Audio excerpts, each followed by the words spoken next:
கதையின் ஆசிரியர் சுஜாதா அவர்கள். 70களில் காதல் இப்படித்தான் இருந்தது என்று சுஜாதா சுவாரஸ்யமாக சொல்லிய கதை இது.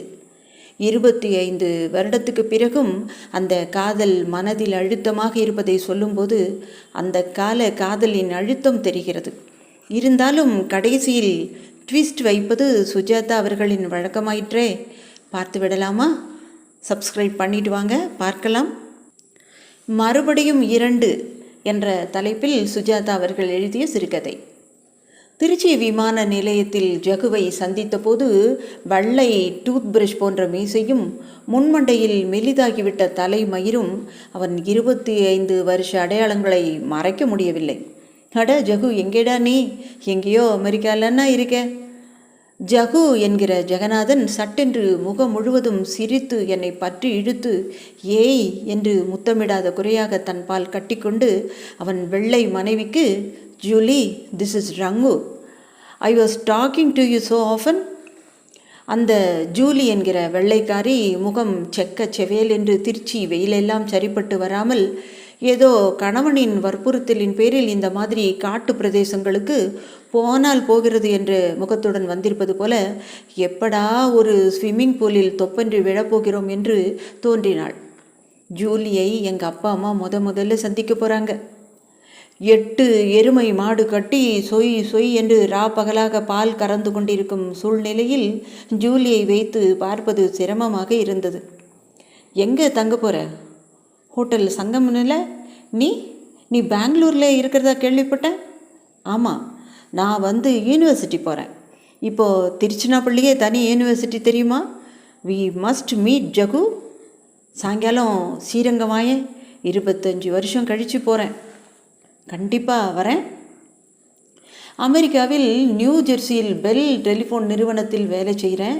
யூ நோ வாட் ரங்கா, நான் ஷீலாவை மீட் பண்ண போகிறேன்.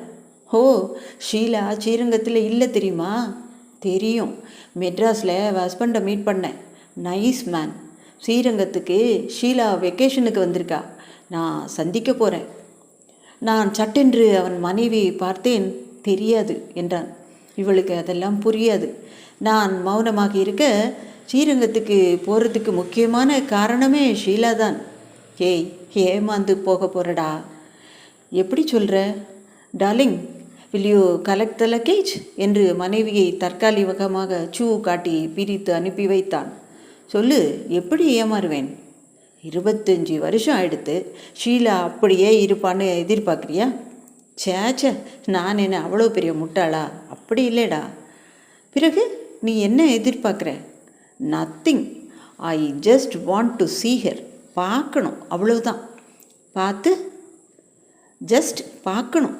என்னை அப்படி ஆட்டி படித்த முகம் இன்றைக்கி எப்படி இருக்குன்னு பார்க்கணும், அவ்வளோதானா? அவள் என்னோட பேசுவாளா என்றான். கண்கள் 25 வருஷ தூரம் பார்த்தன. Why not? அப்போ கேட்டுற போகிறேன். என்ன கேட்க போகிற? ஏன் அன்னைக்கு வரலேன்னு?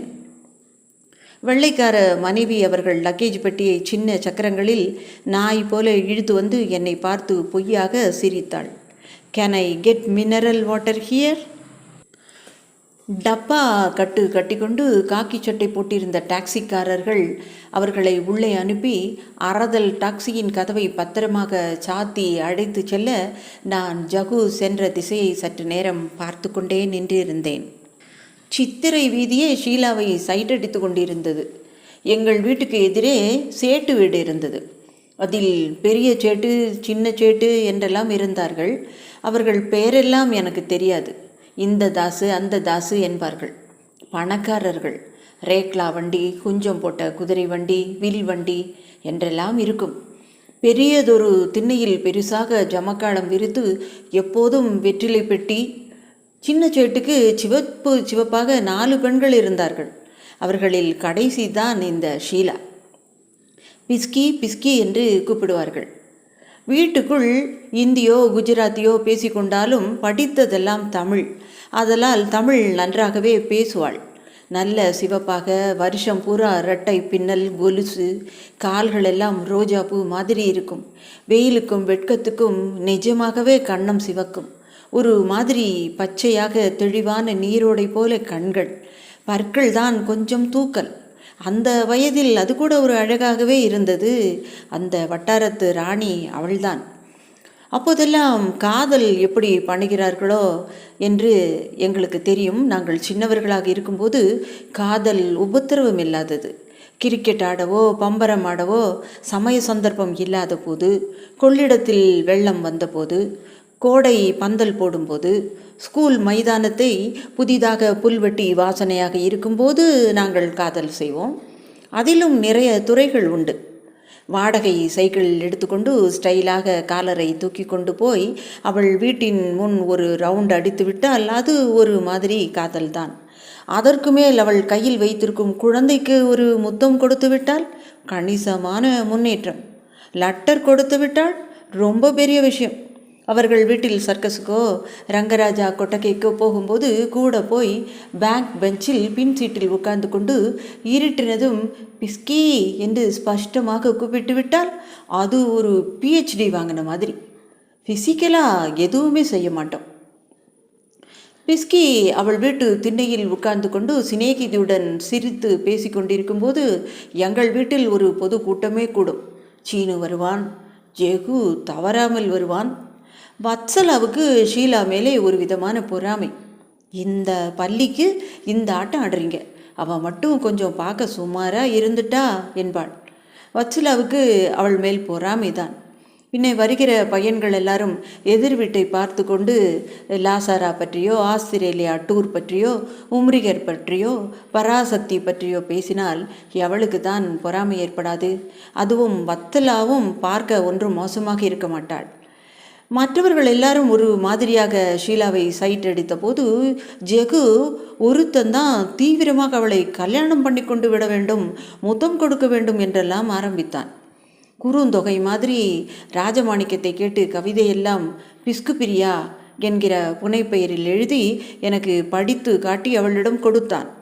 டே, அவங்கெல்லாம் சேட்டுடா, வீட்டில் பேசுகிற பாஷையே வேற, ரிலீஜன் கூட வேற. உங்கள் அப்பாவும் அம்மாவும் சம்மதிக்க மாட்டாங்க, பின்ன எப்படிடா ஜகு? ஜகு அதுதான் அந்த உறவில் இருந்த கவிதை என்றும், ஷீலாவை கல்யாணம் செய்து கொள்ள முடியாவிட்டால் உயிர் வாழ்வதில் அர்த்தம் இல்லை என்றும், மலை கோட்டையில் போய் அல்லது கொள்ளிடம் ரயில் பாலத்தில் போய் தற்கொலை செய்து கொண்டு விடுவேன் என்றெல்லாம் பேசினான்.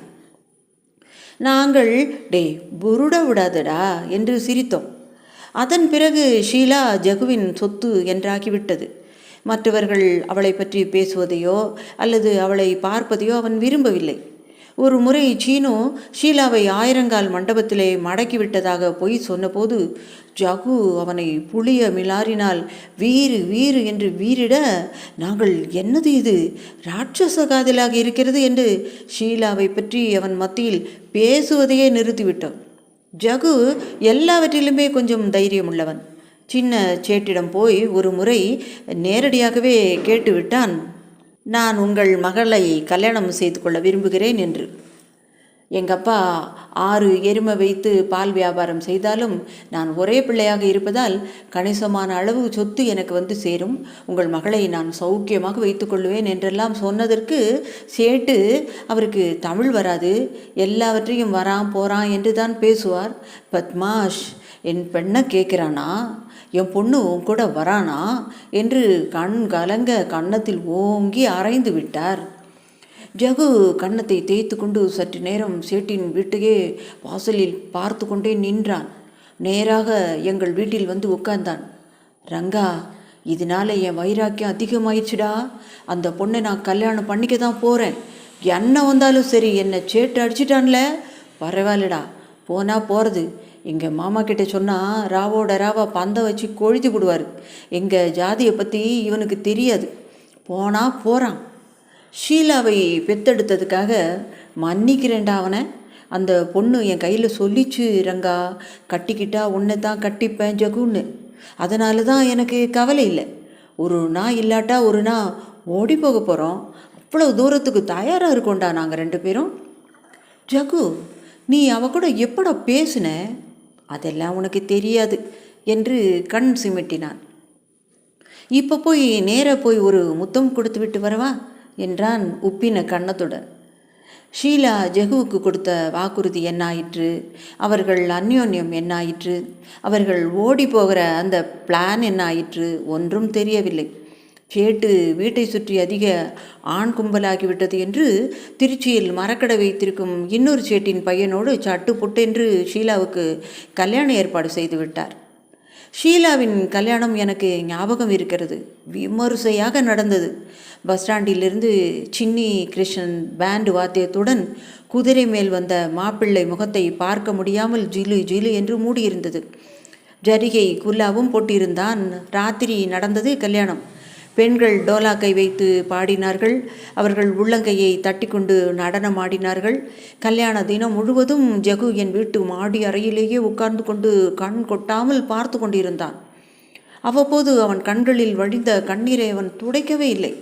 வத்சலா தான், என்ன ஜகு, என்ன இப்படி ஆயிடுத்துன்னு அப்படி இடிஞ்சு போய் உட்கார்ந்துருக்க? உங்கள் ஜாதியில் எத்தனை பொண்ணு என்றாள். இல்லை வத்சலா, உனக்கு தெரியாது. எனக்கும் ஷீலாவுக்கும் உறவு வேற மாதிரி என்றான். நடு ராத்திரி வரை விழித்திருந்தான். ஏதாவது எக்கச்சக்கமாக செய்துவிடப் போகிறானே என்று பயந்து கொண்டிருந்தேன். கடைசியில் போய் ஜிஞ்சர் அடித்துவிட்டு போதையில் கண் கலங்க வாய் நிறைய வெற்றிலை பாக்கு போட்டுக்கொண்டு கன்னத்திலே அதக்கி கொண்டு தலையை அடிக்கடி ஆட்டினான். ரங்கா, இதுக்காக இருக்கணும்? இனி என்ன இருக்கு? நான் போகிறேன். இதுக்காக நான் உயிரோடு இருக்கணும்? டேய், அது ஒரு புஷ்பம்டா. அது காலே தாமரை பூ மாதிரி இருக்கும். மரக்கடை சேட்டுக்கு அதெல்லாம் என்னடா தெரியும் என்றெல்லாம் மங்கலாய்த்தான். பின் இரவில் வாயில் எடுத்துவிட்டு அப்படியே படுத்து விட்டான். காலை எழுந்தபோது அவனை காணவில்லை. எனக்கு பயமாக போய்விட்டது. அவர்கள் வீட்டுக்கு சென்றபோது சமர்த்தாக பால் கறந்து கொண்டிருந்தான். பல்கலைக்கழகத்தில் என் வேலை முடிந்ததும் சங்கம் ஹோட்டலில் அவனை போய் பார்த்தேன். ஜூலி வரவில்லை. அதுவும் எனக்கு சௌகரியமாகி விட்டது. வா போலாம், ஷீலாவை பார்க்கணும். உங்கள் வீட்டில் யார் இருக்காங்க என்றான் பரபரப்பாக. குடித்தனக்காரங்க இருக்காங்க. திண்ணையில் உட்கார முடியும்ல? தாராளமா என்று சிரித்தேன். இங்கிருந்து உங்கள் வீட்டில் உட்காந்துக்கிட்டு எதிரே சேட்டு வீட்டை பார்க்க போகிறேன். ஷீலா வருவாள்ல? What do you want Jagu? எதுக்காக கடல் கடந்து ஆயிரக்கணக்கான மைல் கடந்து New Jersey Bell telephone laboratory பீடத்திலிருந்து ஸ்ரீரங்கம் கீழச்சித்திர வீதிக்கு இறங்கி வந்திருக்க? எதுக்காக ஹைடெக் உலகத்திலிருந்து புழுதிக்கு வந்திருக்க? ஷீலாவை பார்க்குறதுக்கா? இல்லை ரங்கா, என்னுடைய இளமையை, அந்த காதல் ஜுரத்தை கொஞ்சமாவது திரும்பி வாங்கிறதுக்கு வந்திருக்கேன். அந்த இடத்த, அந்த அமைப்பை பார்த்தாலே போதுண்டா எனக்கு. முடியாது ஜகு. ஒரு கணம் கூட, ஒரு செகண்டு கூட திரும்ப பெற முடியாது. இம்பாசிபிள். கடந்தது தான். என் வீட்டுக்கு வந்துவிட்டோம். கோடை பந்தல் போட்டிருந்தார்கள். பல வீடுகளை இடித்து கட்டி ஒரு வீதியில் கோவணம் போல தார் போட்டிருந்தார்கள். போர்டு நிறைய டாக்டர்கள் நிறைந்திருந்தார்கள். Typewriting institute, tourist taxi. God, மாறிடுச்சுடா என்று பார்த்தான். பிஸ்கி என்று சன்னமாக கூப்பிட்டான் உல்லாசமாக. சேட்டு வீட்டில் கம்பி போட்டிருந்தார்கள். மாடியில் போஸ்ட் ஆஃபீஸ் வைத்து அதன் முகமும் மாறிப்போய், இட் இஸ் ஹோப்லெஸ். இந்த தெருவினுடைய அடையாளமே மாறிப்போச்சு ரங்கா என்ற ஜகு சட்டென்று, மை காட், லுக் தட் என்றான். மாறலடா ரங்கா, மாறலை.